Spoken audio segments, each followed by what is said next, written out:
Photography gear, how cameras, lenses and other stuff help. Hi and a very warm welcome to episode 179 of the Photography Explained podcast. I'm your host Rick, and in each episode I will try to explain one photographic thing to you in plain English in less than 27 minutes-ish without the irrelevant details. I'm a professionally qualified photographer based in England with a lifetime of photographic experience, which I share with you in my podcast. Here is the answery bit. Photography is drawing with light, and photography gear is simply the tools we use to capture that light and take photos. Photography gear can help us create higher quality, better composed photos. And that's it. It is that simple. Buy the best camera and lens that you need and can afford, and learn how to use them properly. But the important thing is, it's what you point your camera at, isn't it? It's not the gear, but plenty more on that in the scripted bit. Okay, so that's my answer. Now I'm going to go through the gear that's available to us, starting, of course, with cameras. Now, there are so many different cameras. You got DSLR cameras, mirrorless cameras, full-frame cameras, crop sensor cameras, Micro Four Thirds cameras, and that's just the mainstream consumer cameras. But for this episode, I'm going to restrict myself to these three. Oh yeah, and there's phones, of course. Yes, of course there is. So what's the difference between a full-frame camera, a crop sensor camera, and a Micro Four Thirds camera? It's a good place to start. I'm going to start with sensor size. A full-frame camera has a sensor size that is 36mm wide by 24mm high. A crop sensor camera has a sensor that is 22.5mm wide by 15mm high-ish. They vary, but they're around this size, and it's good enough for the purposes of what I'm explaining to you here. A Micro Four Thirds camera has a sensor which is 18mm by 13.5mm. So the three different types of cameras have got different sensor sizes, meaning that the three different camera systems built around these different sensors. And each system has different camera bodies and different lenses.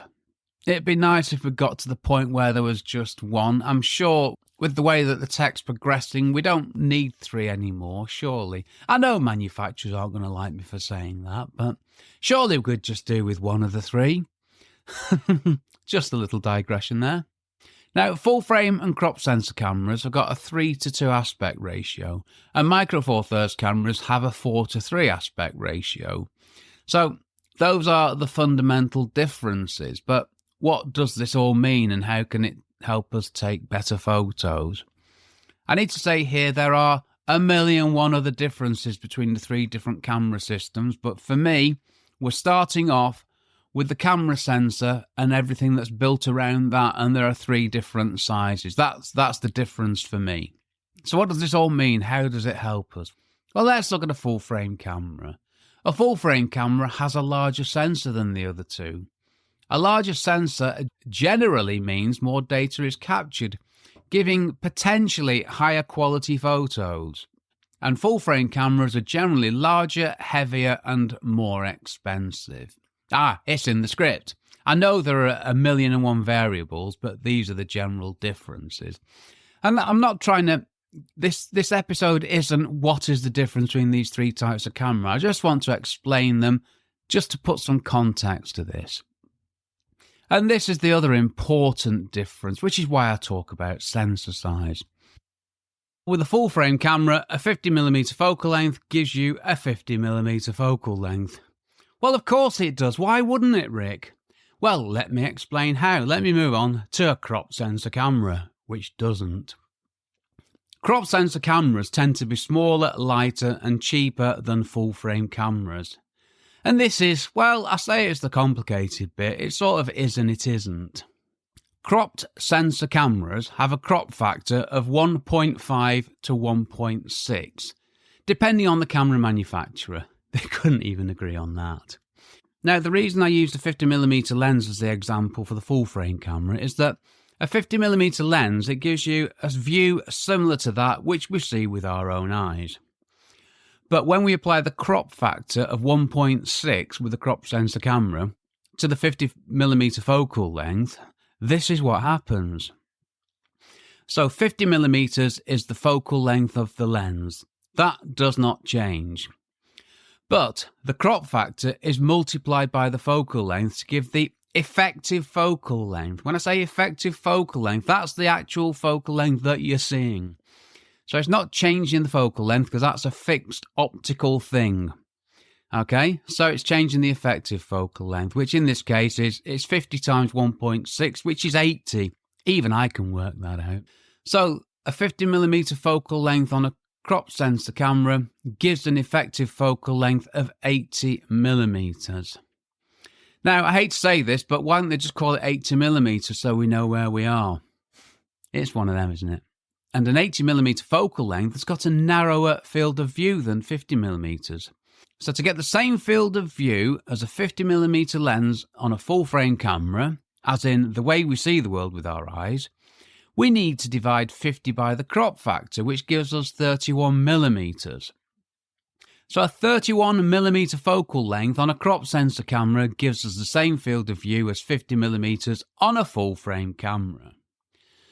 Before I move off crop sensor cameras, a quick word on the term I hate, APS-C. Now, you will still find the term APS-C used for crop sensor cameras. Don't try to apply any logic to this. APS-C was a film format introduced in 1996, where you could choose 3 different sizes of photos. Now, I've got nothing against APS, which is Advanced Photo System. I had a go with this, and it was actually really clever. It was brilliant, and it was the first time I could get photos of different shapes and sizes. It was a genius idea, and you had 3 different picture formats, A, B, and C. And the C photo is similar in size to a cropped sensor camera sensor. Glad this isn't complicated. So the C of APS-C is the third size of negative. I think it was negative. It was 1996, it was a long time ago. And that's where it comes from. What possible relevance does APS-C have today? It has none. If we got rid of the term APS-C, the world would be a better place.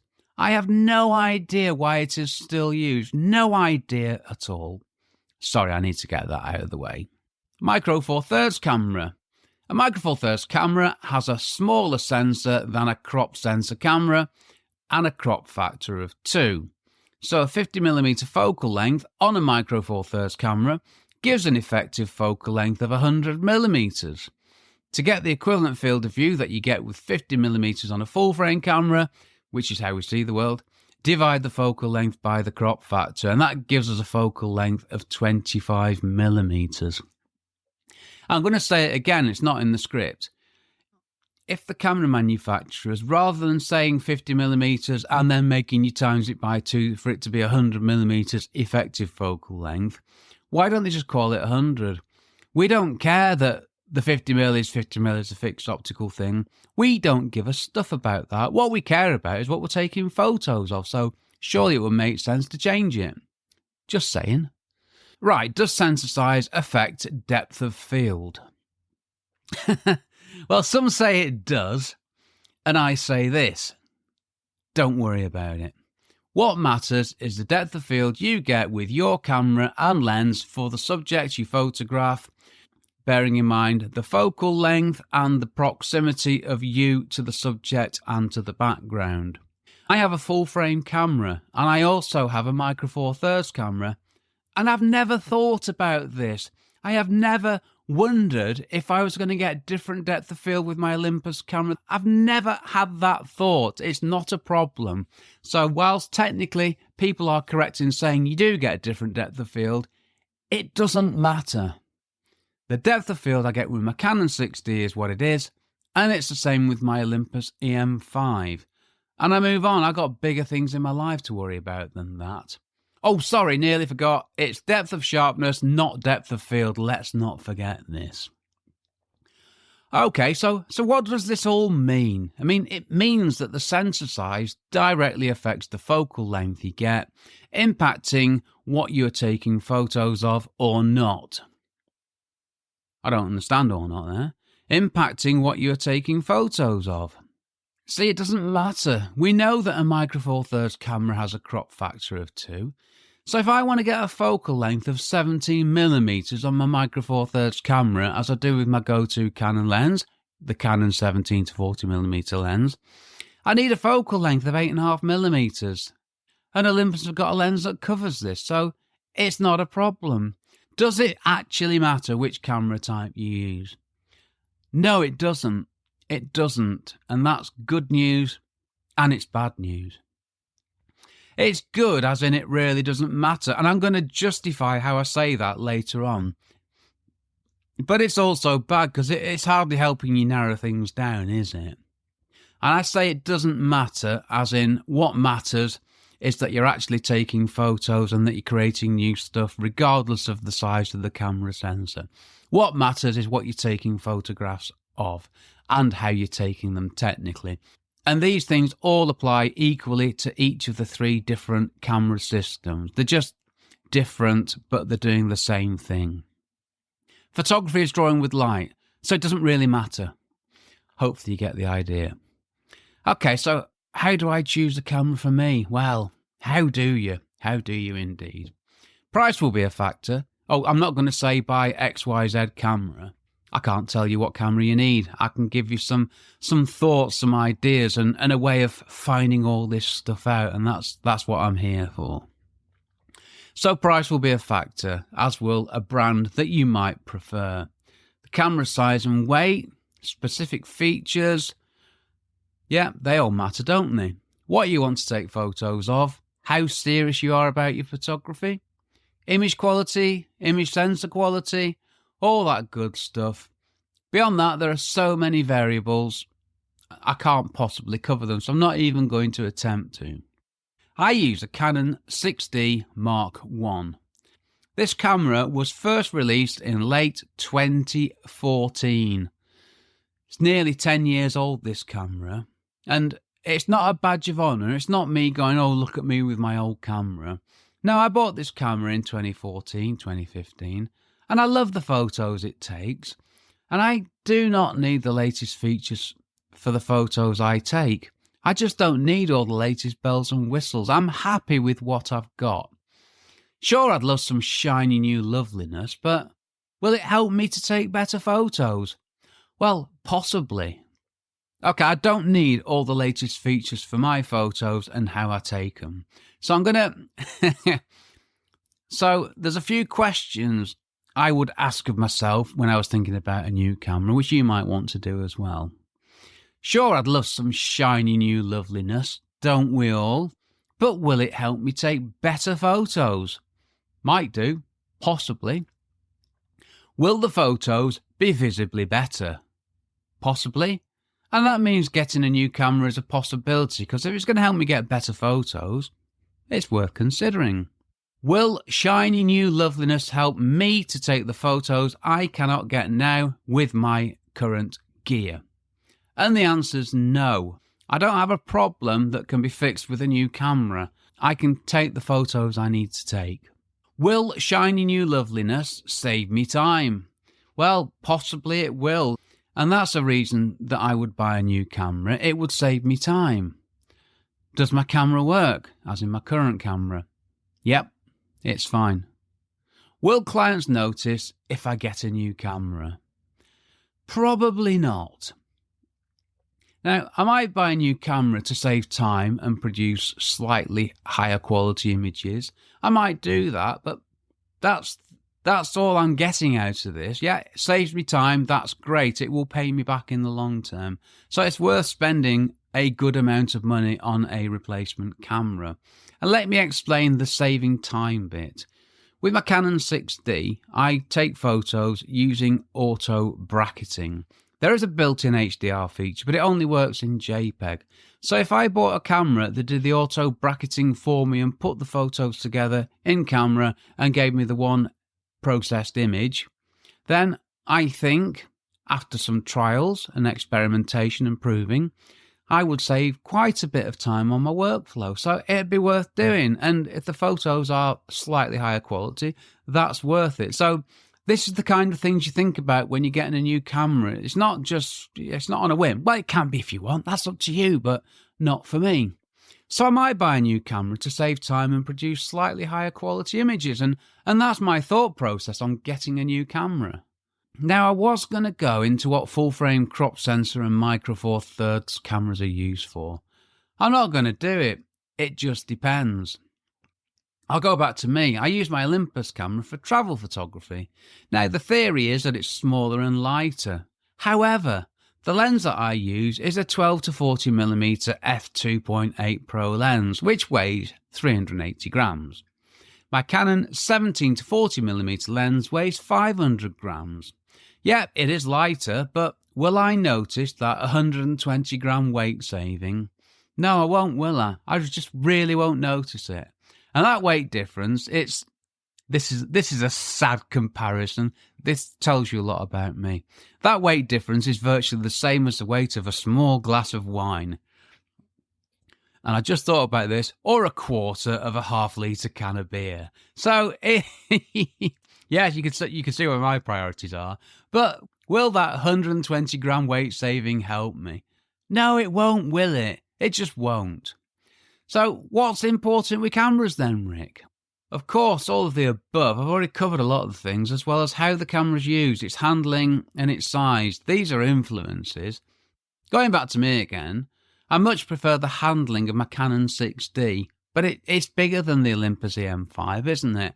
I find the Olympus a bit fiddly, but that's just me. I'm not saying the EM5's a fiddly camera. I find it fiddly, but it might be because I've been using Canon SLRs and DSLRs for 40 years longer than I have Micro Four Thirds cameras. I don't know, but I am quite clumsy, to be honest with you. And because of my age, the bigger buttons with the bigger print do help. So how do I choose a camera? Well, how do you choose a camera? Well, do this very old school thing. We can still do this, and if we don't do this, we won't be able to do it for long. Go to a camera shop. Speak to the good folk there and ask for the help. Yes, go to a physical shop and speak to an actual person face to face. I know it's a bit alien in this online age, isn't it? But that's the best way. So speak to an actual person who knows this stuff. Be clear about your budget and what you want to do with your camera. Take their advice and buy a camera from them. Please don't milk them for all the advice that you can, then go home and buy one online for a much reduced price. If we all do that, camera shops will just disappear. And we do need them. They serve a very important service to the photography world. Sure, get the best price from them, that's fine, but go into the shop with the intent to buy if you are looking for a camera, lens, or other bit of kit. Not saying you have to buy it the first time, you can always walk away and come back. Okay, lenses. Well, there's a seemingly endless choice of lenses out there, isn't there? There's hundreds and hundreds of them.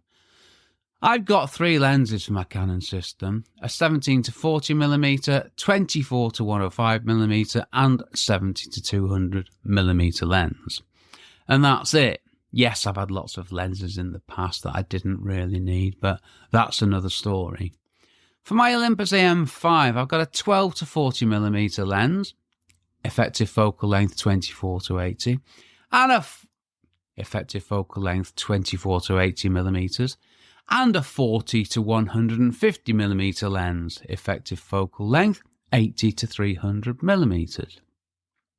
I use Canon lenses for my Canon cameras and Olympus lenses for my Olympus cameras.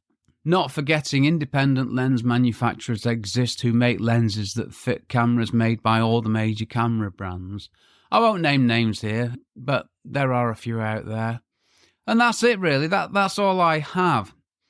And yeah, when you're picking lenses, you got to remember the crop factor if you're on a crop sensor camera or a Micro Four Thirds camera, but not on a full frame camera. And there are 3 main types of lenses. Wide-angle lenses, focal length less than 40mm-ish. Standard lenses, focal length around 50mm. Telephoto lenses, focal length more than 60mm-ish. Now, I say ish as there's no fixed point where wide-angle and telephoto lenses start and end. And of course, this is referenced back to full-frame cameras. So, but what do these different focal lengths mean? Right, so 50mm on a full-frame camera is similar to how we see the world with our eyes. A focal length of less than 50mm gives a wider field of view. Things seem smaller and elements in a photo are further away and further away from each other. A focal length of more than 50mm gives a narrower field of view. Things seem larger and closer, and elements in a photo are closer together. These effects are directly related to the focal length. The larger or smaller the number from the starting point of 50, the greater the effect. Right, I have to say here, I don't often congratulate myself, but I'm actually impressed with myself for that explanation of lenses. I thought that was pretty good. I'm happy with that. But what's a different camera lens focal lengths used for? That was a snappy heading, wasn't it? What are different focal lengths used for? If I take out different camera lens and go with what are different focal lengths used for, that's better, isn't it? Yes, it is, Rick. I use a 17mm focal length for 95% of my photos of buildings. When I use my Olympus travel camera, I take 95% of my photos with the 12mm focal length. I find that I use the ends of a zoom lens, and certainly with my travel photography. I wouldn't notice the difference, to be honest, if I had three lenses, which were 12mm, 40mm and 150mm. I don't know why, it's just what I do. I like the extreme ends, and that's it. But certain fields of view suit certain subjects. Focal lengths are pertinent, good use of the word pertinent, Rick, to what you're photographing. So let me give you some examples. 17 to 24mm. For me, that's what I use for interiors and exteriors of buildings. 85 to 100mm focal length, it's great for photos of people because it gives the most natural looking results. Don't photograph somebody with a 24mm lens because the face will be distorted. Don't photograph somebody with a 600mm focal length because the face will be distorted and they won't thank you in either case. 40 to 60mm, however, street photography, which is creating what we see.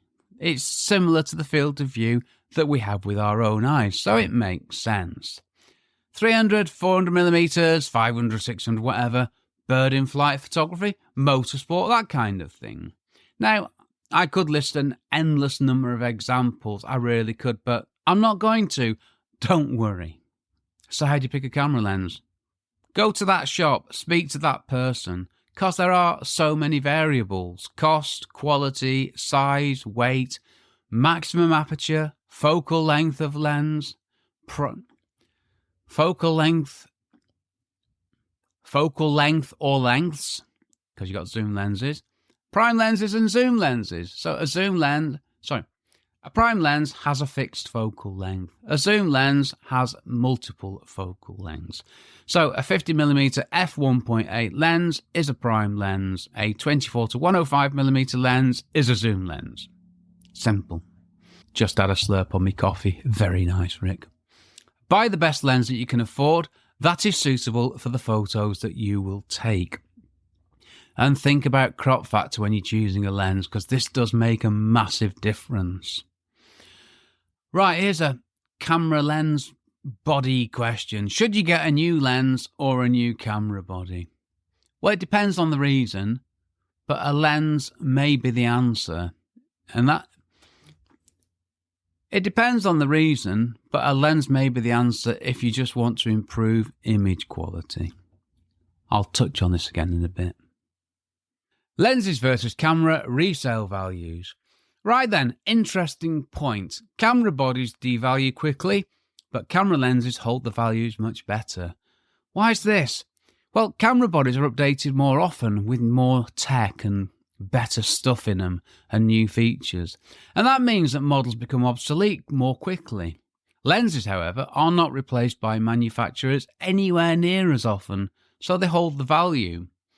And that's why you'll find And that's why you'll see professional photographers using older camera bodies and newer lenses. And if anything, that's why we keep older camera bodies and, if anything, upgrade our lenses, because that's where the big gains can be found. If I get a better lens on my camera... Okay, right, moving on to bags. Camera bags. Is there the perfect camera bag? Bags. Camera bags. Is there the perfect camera bag? No, there is not.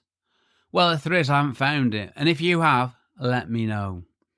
I've got 3 camera bags, each with its specific uses. One's got all my Canon gear in, and it's a biggish bag with a shoulder strap and a fully opening top. I've got a smaller bag, which is a backpack, and the specific stuff I use on every shoot goes in that bag from the big bag. And I told you about that in the last episode.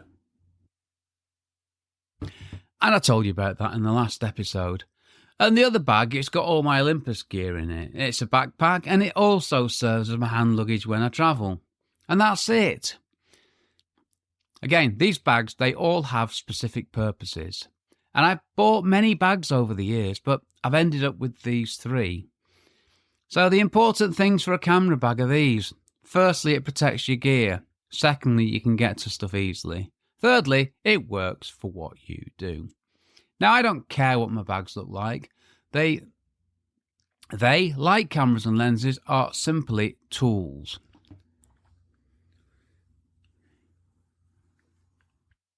Tripods. I take every photo that I can with my camera on a tripod. Why is that?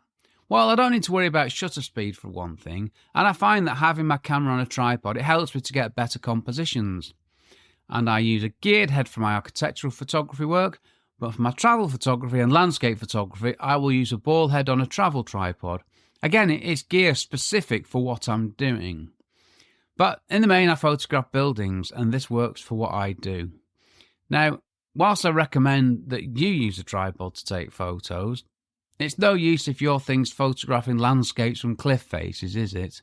Or photographing angry polar bears. You get the point, I hope. Sorry, these examples are just what comes into my head. I know it's a worry, isn't it? How do you choose a tripod? Well, go to a shop and ask. Yep, I've said this before. And you can physically try them out in a shop and see which one works for you. Take your camera,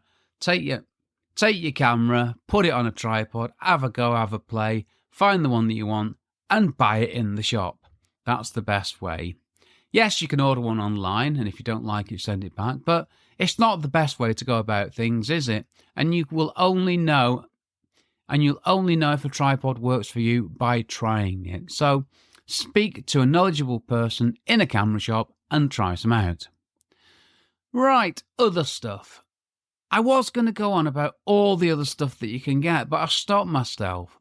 Instead, I would like to refer you to the last episode and the stuff I used. The point is that you should only get gear if it will help you. So I'll remind you what my criteria are for that later. I mean, if you'd like me to discuss other gear, just let me know. If you'd like me to discuss other gear, just let me know. I mean, there are things which are a given, aren't they? We all need a memory card or, 12. We need batteries, we need stuff to clean our gear, we need a camera strap or wrist strap in my case. Now, last episode I covered that. There's no need to repeat myself here. And I'm not going to talk about flashes and other artificial lighting because I don't use it. I didn't get on with it, to be honest with you. I wasn't very good with it. Thankfully, for what I do, natural light works. And again, this isn't another cop-out. It just makes perfect sense for what I do. I think I'll cover that in another episode. Right, new versus used. If you can't afford new camera equipment or don't want to buy new, consider second-hand. I've done this in the past and I've never had a problem. Be sure what you want and make sure you buy it from a safe place and you should be just fine. And second-hand camera bodies can save you a lot of money, lenses less so. I covered this earlier. I'm using a Canon 6D and you can get a Canon 6D Mark 1 for, £200-300, dollars, euros. I know other currencies are available, I can't possibly list them all. And that's a lot less than buying a new camera costs, well, And that's a lot less than buying a new full-frame camera. A lot less. And I didn't say it earlier, but I'll say it now. In 2014, when the Canon 6D was released, it was a great camera. And just because it's 10 years on, it doesn't mean it's not still a great camera, which it is.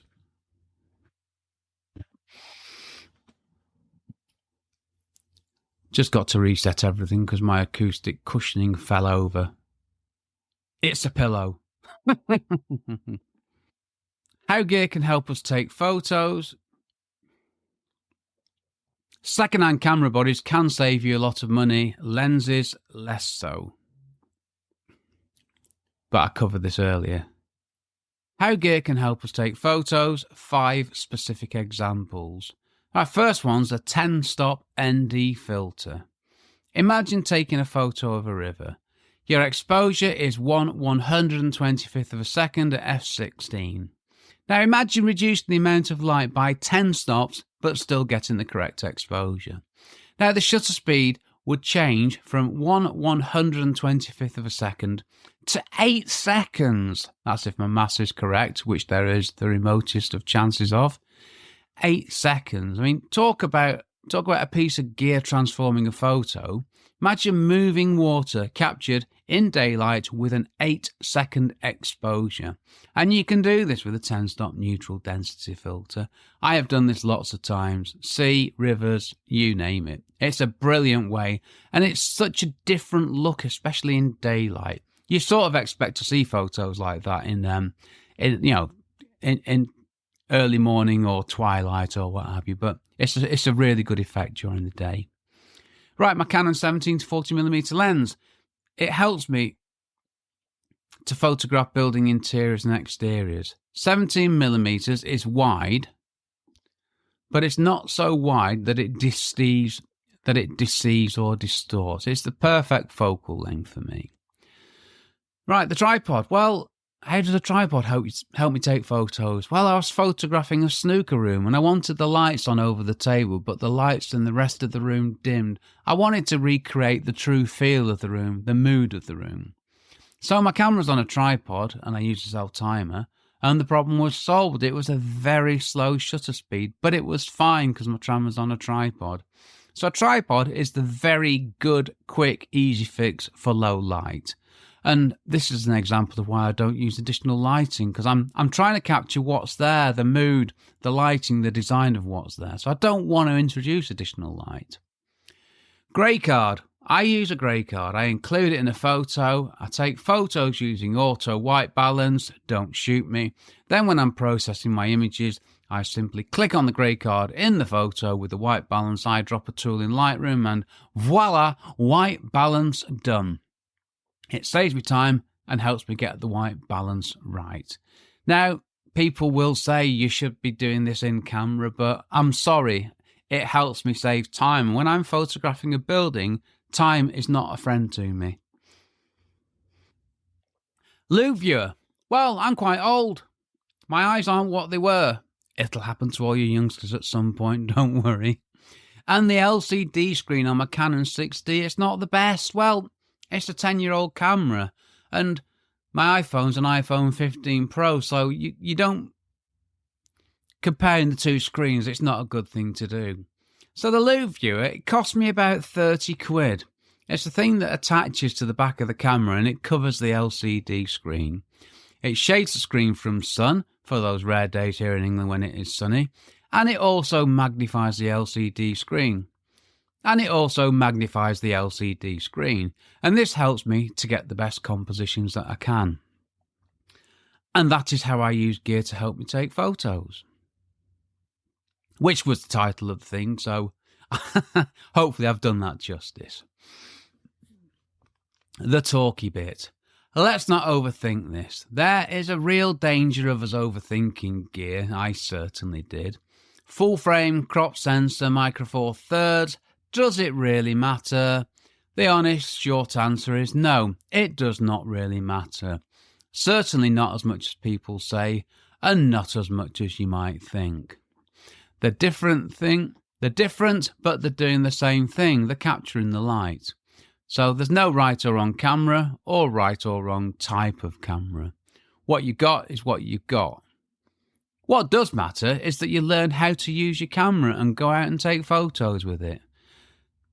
It feels like people are always searching for the next best camera. I mean, I'm still using a 10-year-old Canon 6D and it doesn't bother me in the slightest. I quite like it, to be honest with you. And I'm someone who likes spending money on the latest tech, so there you go. You can take great photos with a great camera, but you can also take rubbish photos with a great camera. And you can take great photos with an average camera. No, what matters is what you point your camera at and how you take the photo, both composition-wise and technically. Okay, if that's the case, why is there so much gear? Why are there all these options? Well, I covered some of this in the last episode. If we consider photography gear as the tools that we use to take photos, we all start with basic equipment. Now, we might need more features or higher quality image capture capability as we progress, and that's when we upgrade our camera gear and lenses, and we buy bits of gear that we need to do a specific job. This is how we progress and assemble all this stuff. Now, a professional photographer who spends £10,000, euros, dollars, other currencies available, on a lens, they've spent all that money for a very good reason. They've not spent it on a whim. They spent that £10,000, dollars, euros, on a lens to do a job. That lens is needed. Now, I'd love to need a lens. I'd love to be able to buy a lens costing £10,000 and be able to justify it and afford it. But maybe next year, Rick. Maybe next year. But this is the point. Only buy or upgrade gear when you need to. And another thing on cameras, if you stick to the main camera brands, you'll struggle to buy a bad camera these days, so you're in a pretty good position. Okay, another point I just want to come back to. I said earlier, will clients notice if I get a new camera? And my answer was probably not. So we always have to remember who we are taking photos for. If it's for ourselves, that's fine. If it's for somebody else, that might be a factor here. So why does it not really matter what camera you have? I've made this grand statement before. It doesn't matter if it's a Micro Four Thirds crop sensor or full frame camera. It doesn't really matter. And now I'm going to justify that big bold statement. I did a commercial shoot with an Olympus camera, and I issued the photos to the client for whom I'd done loads of work before, and all the other photos were taken with the Canon 6D. Now remember all the differences between a Micro Four Thirds camera and a full frame camera. It was the EM1 Mark II kindly loaned to me by Olympus. Thank you, Olympus. And I issued the photos to a client for whom I'd done loads of work, all of which was done with my Canon 6D. Now remember all the differences between the two systems. So what happened? No one noticed. No one said anything. And this is the reality. It was a different camera system, different camera body, different lens, focal length, depth of field, image sensor resolution, all that good stuff. And I even took all the photos in JPEG format and not RAW, which was a mistake on my part. I just noticed on my script I spelled JPEG wrong. Now, I got the settings wrong and I took all the photos in JPEG. And when I imported the photos, I did have a bit of a moment, but I processed the photos in Lightroom and I got them to look like any other photos that I'd taken. So does this stuff all matter so much? No, it does not. That might be a shocking truth, but it really doesn't. And that's all I want to say here. Oh no, sorry, one last thing. Buy the best gear that you need and can afford, but use that gear to its full capabilities and concentrate on what you are taking photos of. Read the camera manual. Find out everything it can do. Find out what all the settings are. Turn off things you don't want it to do. Set the camera up to work for you, and that will allow you to concentrate on what you're taking photos of, knowing properly how to use the camera, and that does make a difference. Right, what if I use my phone to take photos and not a camera? Then you have a phone and not much else. And if you take photos using a phone only, do you have any gear? Let me know. I'd love to hear from you, and it'd be great to share this with other people, because when I'm taking photos with my phone, I don't have anything else. I just got my phone and that's it. I just picked up my iPhone there, which doesn't come across well on the audio, does it? Yeah, I'd love to know if people do put gear on phones or if they're happy with just the phone. Thinking about this one, this sounds like a survey that I need to do. Yeah, why not? Okay, I'm going to work on that one. I like doing my little surveys every now and then. I need to do another one on the podcast. And I have to say, not having anything other than my phone is a lovely, liberating thing. It's really nice not having a bag and gear and all that other stuff. What if I use the film camera? Everything that I've said so far applies. There won't be as much new gear as there is for mirrorless cameras and DSLR cameras. And that backs up what I said about second-hand gear. Second-hand gear is absolutely fine. It still works. It still does a job. It does a job today that it did 10, 20, 30, 40 years ago. I feel like I should be saying more about using film cameras, but to be honest with you, on this subject, there's not a lot more to say. I mean, one thought I had was, can you buy new film cameras? I'm talking SLR cameras now. I don't think you can, so you're sort of stuck with older cameras and lenses, which will save you a heap of money.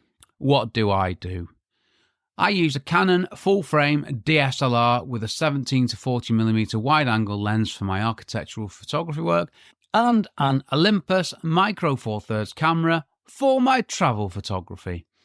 These work for me, and I'm happy. One thing I want to say here is that I always use the lens hoods that come with my lenses. They protect the lens front element better than anything as far as I'm concerned, and they also block stray light hitting the lens element, which causes lens flare. Now, I mention this because I've just been on holiday and I noticed a number of people taking photos with the cameras and none of them had a lens hood, and it upset me. Now, I didn't say anything because who am I to say that to somebody? When you buy a lens, it should come with a lens hood made by the manufacturer, designed to be used with that lens. Use it. It will help you protect the front lens element, which is a precious thing. So I don't use a protector filter, I use the lens hood. Now, I'm not telling you not to use a protector filter, but I don't myself. Right. Oh, yeah, I also use the self-timer built into my camera. I used to have remote controls or remote releases, but I kept on going back to the self-timer, which it just does the job for me easily and simply. And it means there's one less piece of gear, there's one less pair of batteries to have and everything. Now, my camera setup's been refined over the years to what it is now, and it's pretty minimalist. But the camera self-timer, it's such a useful tool, it really is. Okay, some thoughts from the last episode. Well, my script says it was a very good episode. Well, I thought it was anyway. Hopefully you did as well, but who am I to say that? Now, I'm happy that I covered everything, but there's one thing I want to return to, and it's this. I got distracted by gear. Photography for me, it became all about the gear. I thought that I needed all the gear under the sun before I could become a real photographer, and I was so wrong. Now, I've told you the criteria for getting new gear, which I make no apology for repeating here. Only get more photography gear if the gear will help you take better photos. The gear will help you to take photos that you cannot get with your current gear. The gear will save you time or money. Or the gear you have is broken, worn out, or about to fail. Keep this in mind and it will help you. Next episode. Camera settings, how to get image capture bang on. I'm done with photography equipment. I've said enough. I've said a lot more than I was planning on saying, bearing in mind that this series is about how to take better photos. Now it's time to talk about camera settings and how we use the gear to get the best photos that we can. So that's what you can look forward to in episode 180. And I'm looking forward to this episode. It's going to be good. Not that any of them are rubbish, obviously. Ask me a question. If you have a question you would like me to answer, email me, sales@rickmcavoyphotography.co.uk, or head over to the podcast website, photographyexplainedpodcast.com. And if you want to just say hi, say hi. I love hearing from my listeners. And do you want an email from me? If you would like to receive a weekly email from me where I tell you what I'm thinking about, fill out the form on the podcast website, and every Friday you will get a lovely email from me. How utterly splendid. Right, I'm done. This episode was brought to you by, well, a coffee.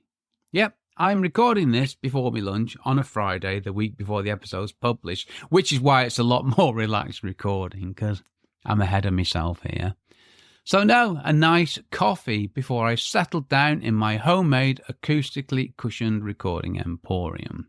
I've been Rick McAvoy. Thanks again very much for listening to my small but perfectly formed podcast, It Says Here, and for giving me 27-ish minutes of your valuable time. Now, I think this episode will be about 30 minutes long after I've edited out the mistakes and the other bad stuff, and the 17 breaks for text messages and phone calls and thinking there was somebody at the door.